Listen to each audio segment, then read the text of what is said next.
ಕನ್ನಡ ನಾಡು, ಇದು ಕನ್ನಡಿಗರ ನಾಡಿ ಮಿಡಿತ.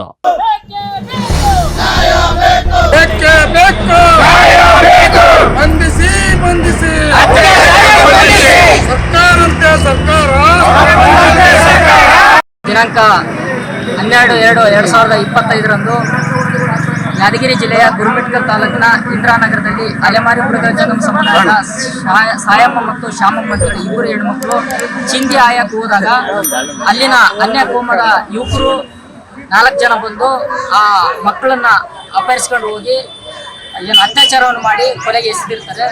ಅವತ್ತೇ ಆ ಒಂದು ಸಮುದಾಯದ ಮಕ್ಕಳ ಒಂದು ತಂದೆ ತಾಯಿಗಳು ಪೊಲೀಸ್ ಸ್ಟೇಷನ್ ಕರ್ಕೊಂಡು ಹೋಗಿ ಅವರಿಗೆ ಸುಳ್ಳು ಏನು FIR ಮಾಡಿ, ಅಲ್ಲಿ FIR ಏನ್ ಮಾಡಿರ್ತಾರಪ್ಪ ಅಂದ್ರೆ ಮಕ್ಕಳು ನೀರು ಕುಡಿಯಕ್ಕೆ ಹೋಗಿ ಕೆರೆಯಲ್ಲಿ ನೀರು ಕುಡಿಯಕ್ಕೆ ಹೋಗಿ ಪೀಡ್ಸ್ ಬಂದು ಸತ್ತೋಗಿರ್ತಾರೆ, ಕೆರೆಯಲ್ಲಿ ಬಿದ್ದಿರ್ತಾರೆ ಅಂತೇಳಿ ಅಲ್ಲಿನ PSI ಒಂದು FIR ಮಾಡಿರ್ತಾರೆ. ಈಗಾಗಲೇ ನಾವು ಕೂಡ 20ನೇ ತಾರೀಕು ಹೋಗಿ ಯಾದಗಿರಿ ಜಿಲ್ಲೆಯಲ್ಲಿ ದೊಡ್ಡ ಹೋರಾಟ ಮಾಡಿದ್ದೀವಿ. ಅಲ್ಲಿ ಅವರು SP ಬಂದು ಹೇಳ್ತಾರೆ, ಈಗಾಗಲೇ ನಮಗೆ 3 ಜನದ ನಂಬರನ್ನು ನಮಗೆ ಬಂದಿದೆ, ಫೋನ್ ನಂಬರ್ ಸಿಕ್ಕಿದೆ.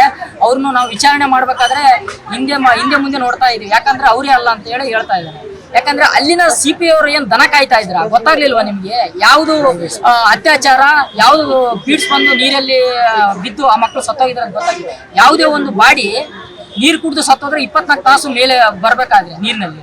ಆದ್ರೆ ಅವಾಗೆ ಒಂದು ತಾಸು ಒಳಗೆ ಆ ಮಕ್ಕಳನ್ನ ಅತ್ಯಾಚಾರ ಮಾಡಿದ್ಮೇಲೆ ತಾಸು ಒಳಗಡೆ ಆ ಒಂದು ಬಾಡಿ ಸಿಕ್ಕಿದೆ ಅಂದ್ರೆ ನಿಮ್ಗೆ ಬುದ್ಧಿ ಇರ್ಬೇಕಲ್ಲ, ನಿಮಗೆ ಅಲ್ಲಿರೋ PSIಗೆ ಸೆನ್ಸ್ ಆಗ್ಲಿಲ್ವಾ ನಿಮಗೆ?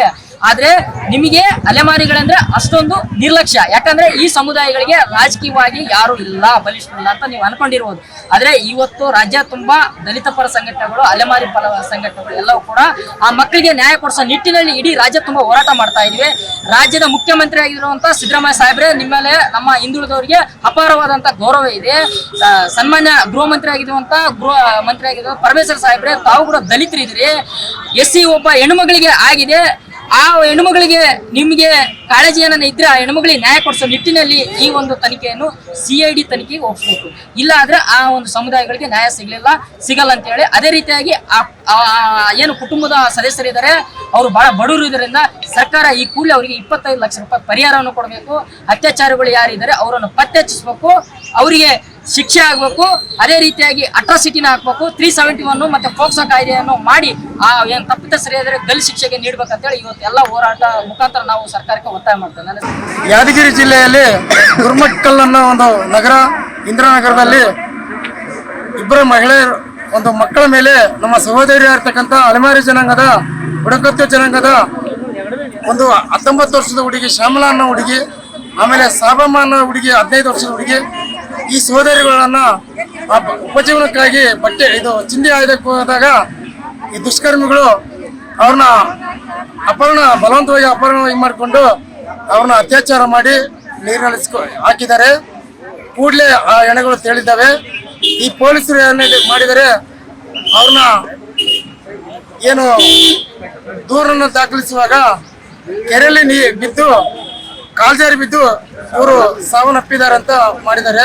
ಅವ್ರಿಗೆ ಸ್ವಲ್ಪ ರಾಜಕೀಯ ಮಾನಮಾರಿ ಇರಬೇಕು. ಯಾಕಂದ್ರೆ ಒಂದು ನೀರಲ್ಲಿ ಬಿದ್ದಾಗ 24 ತಾಸಾದರೂ ಹೆಣ ಎದ್ದೇಳಲ್ಲ. ಕೇವಲ 1 ಗಂಟೆಯಲ್ಲಿ ಬಾಡಿ ಮೇಲೆ ತೇಲಿದೆ. ಇದರಲ್ಲಿ ಅವರು ಯಾವ ರೀತಿ ಕಾರ್ಯವನ್ನು ಮಾಡಿದ್ದಾರೆ ಅನ್ನೋದಕ್ಕೆ ಗೊತ್ತಾಗ್ತಿದೆ. ಅಲ್ಲಿನ ರಾಜಕಾರಣಿ ಒತ್ತಡಕ್ಕೆ ಮತ್ತು ಯಾವುದೇ ಒಂದು ಆಂಶಿಕ ಒಳಗಾಗಿ ಅವರು ಇದನ್ನ ಕೇಸನ್ನ ಮರೆಮಾಚುವಂತ ಪ್ರಯತ್ನ ಮಾಡಿದ್ದಾರೆ. ನೀವಿನ್ನು ಕನ್ನಡ ನಾಡು ವಾಹಿನಿಯನ್ನ ಸಬ್ಸ್ಕ್ರೈಬ್ ಮಾಡಿಕೊಂಡಿಲ್ವಾ? ಈಗಲೇ ಸಬ್ಸ್ಕ್ರೈಬ್ ಮಾಡಿ, ಬೆಲ್ ಐಕಾನ್ ಅನ್ನ ಒತ್ತಿ ನೋಟಿಫಿಕೇಶನ್ ಗಳನ್ನ ಪಡೆಯಿರಿ.